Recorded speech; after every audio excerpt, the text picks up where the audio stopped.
Good morning and welcome to Talking Balls, your Monday morning roundup with the High Peaks football results. Hi, I'm Louise Bellicoso and he's Jason Chadwick. Right, now the more observant of you will have noticed we're wearing our Buxton FC scarves today, purely because I think they need a bit of help. We're hoping the good luck. We're going to will them on after a not so good weekend, and there's not many games left now. This is our good luck charm. No, hopefully, I think desperate times at the Silver. Yeah, definitely. Right. Just to warn you, it's been a very big weekend for football in the High Peak this weekend, so the show will be slightly longer than usual, but I think you'll hopefully find it interesting. Yeah, packed full of stuff. So we better get started then on to Glossop North End and their big FA Bars win over Chalfont St Peter. Tremendous. You were at Surrey Street, so fill us in. I imagine, well, it must be the first time at Wembley, mustn't it? I imagine it must be. Tremendous result for the Hillman, really. And a massive sellout crowd, fantastic. I mean, in fact, there was people locked out of the ground, probably about 50 of them, so that's pretty impressive. That's excellent. Although, given the state of some of the perimeter at Surrey Street, they've probably got as good a view from outside as they did from inside. But I think hopefully with all this prize money coming in, the club can invest a bit in the ground, can't they? And do some improvements. Excellent. Right, well, as in earlier rounds, Glossop started very brightly for the first 10-15 minutes. Rick Bailey got a very early goal, and for the first quarter of an hour, they were very much on top. But after that, I think even the Glossop fans would have to say that Chalfont St Peter were the better footballing team for the rest of regular time. Very much on top. Obviously, they equalised to take it to extra time, and there were periods where Glossop actually were quite flat, and indeed the atmosphere was quite flat, which is unusual to say how many people. How big a game it was a lot of people there, and it was the whole thing was a little bit insipid in stretches. But Chalfont scored early in extra time, about 10 minutes in, and obviously they tried to close the game down quite successfully, and it was getting desperate for Glossop. In fact, at the end of extra time, people were leaving. Right. And, the Chalfont guys must have been thinking about getting their measured for the Wembley suits. Enough, yeah. And then, bizarrely, the ref played 3.5 minutes of extra time. And I don't think the trainer had been on once, which was bizarre. it was very bizarre. And of course, you could just imagine Glossop scored at the last kick of the game. Yeah. And Chalfont must have thought they'd been absolutely robbed, but that's football. Yeah. Obviously, it went to penalties. Then it went to sudden death. Right. And Glossop ran out 6-5 winners. Oh, a bit of a nail biter there. Yeah. They didn't do it the easy way, did they? No. But they got the result all together, so huge congratulations to Absolutely, them. absolutely. I think the Chalfont guys must have thought the writing was on the wall for them when the ref played the 3.5 minutes and then this Glossop scored with the last kick. So must be gutted. So commiserations. It's obviously going to be a massive game for Glossop, and we'll keep you informed of any details as we get them, won't we? Yeah, the only thing we know so far is it's Whitley Bay and it's Wembley, and I believe it's the 10th of May, which is a Sunday. I believe that's right, yeah. Not 100% sure on that one. But so we'll keep you updated. As we get details about coaches and things, we'll let you know. Yeah, absolutely. Right, well at the same time, it's also been an enormous game for Buxton the weekend, hasn't it? Yeah, I mean, Buxton haven't got that many games left now, and they need to secure as many points as possible. With that in mind, they went to Frickley on Saturday, where they lost 1-0. So, really not what they wanted at all. Neil Towler put Frickley ahead on 53 minutes with a header, and Buxton, for the fourth game in a row, just couldn't find the back of the net. So, it's another blow to their bid to, stay in the Uniform Premier, and I just don't know what's going on, They've got to find some goals, haven't they? Yeah, they really have got to, They've got to find some goals from somewhere. the shooting boots, so bit of a disappointment there, really. And unfortunately that puts Buxton into the relegation places, doesn't it? Because Matlock put 4 past Marine, and Whitby beat Hensford 3-1. Yeah, so it couldn't have gone much worse, really. No. And then it doesn't set them up very well for this Good Friday game against Matlock Town, which is a real must-win match.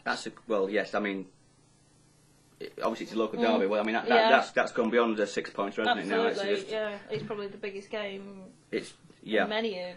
And with that Matlock game in mind, we've been down to Matlock to interview the sports editor of the Matlock Mercury, Rob James, and he's going to fill us in on the strengths and weaknesses and what's been happening down there this season, and we're going to play that at the end of the results. So if you stay tuned, Buxton fans, there'll be a bit of a Matlock game preview then. Yeah, maybe Reedy can tune in and pick up some hints from him and see where we need to. You never know. Where you need to go. Right, so New Mills, and they've got this absolutely mountainous fixture backlog, haven't they? I mean, the number of games they've got to play between now and the end of the season is colossal. They've played 3 times this week, and they've won 3 times this week. So that's a great start for the best way to start. So they played twice midweek. They beat Bacup on Monday, Runcorn on Wednesday, and at the weekend they beat Squires Gate. So, they couldn't have hoped for better, could they, really? That's a great start for them. Excellent, well done them. Now we'll move on to the Hope Valley League, and in that league the leaders Dove Holes beat Dronfield Woodhouse 2-0. Whaley Bridge beat the bottom place Blazing Rag 2-1, and at the top, Brampton lost ground after losing 1-0 against Townsville United. Right. And just one other notable score in the A Division, Chinley beat Carver 7-1, so plenty of goals there Yeah, too. well, the Hope Valley's always good for a few goals. Most people probably know by now, but ticket prices have now been set, and it's going to be £8 for adults, £5 for concessions and £2 for children 16 and under, so that's quite reasonably priced, down at Pride Park on the 28th of April. Buxton FC are running coaches to the game, so because they're trying to encourage as many people as possible to go. So details of that are on the club's website, and you can find them there. Excellent. And then I think that's it for your results this week. Yeah. Buxton fans, stay tuned, and you can see this bit of a preview for the Matlock game with Rob James. And we'll see you next week. See you again. See you soon. Well, we've come down today to sort of really get the inside track from you on what you see as the strengths and weaknesses of the Matlock team. So if you want to give us a bit of that. Yeah, absolutely. Strength, definitely up front. The weakness, definitely at the back. And before the season even started, we lost James Leakage, who was a real talisman in defence. And not really replaced him. We had a few people come in. We had Aidan Flint on loan from Alfreton. He was great, but his 93-day period ended. Yeah. He had to go back. So we've got Ryan Lake, we've got Ashley Foyle, who are good defenders, doing reasonably well. We've got a new signing from Shirebrook in Adam Yates, who's fitted in very well. Had to play full-back because another new signing we got from Frickley, Scott Brough, has been injured. Lee Featherston, who we got from Ilkeston's been a solid, consistent player at left-back. And Paul Pettinger, since he's come in and taken over from Andy Richmond, who's since left the club. He's done a good job. Up front, however, different sort of story. Ross Hanna has been great. He's had a bit of a drought. He cracked that on Saturday at Camel Laird. Ross Hanna's been great since he came in. Dean Cropper, dodgy knee, but always good for a goal. And Danny Davidson, who's coming on loan from Alfreton, has been a more than valuable addition. Amongst the many changes this season is the manager, isn't it? Absolutely. Mark Atkins, I mean, it's a very high-profile appointment, really, if you consider Mark Atkins is a Premiership winner. And he wasn't just a bit part player in that Blackburn Rovers side. He played, I think, it was 34 games in that season, scored 6 goals. So he's played at the very highest level. He knows the non-league system inside out.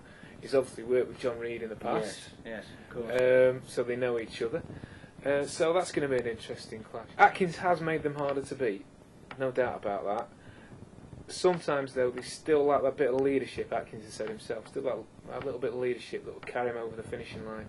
Matlock didn't win a league game, from the middle of October to the end of January, when they beat Leigh Genesis here. They got it out of the system with a 5-0 win, but since then they've not really kicked on enough. They haven't had back-to-back wins at all this season. They haven't done the double over anybody yet. No. So they've not really... They've never really got going, have they? No, not really got a run together.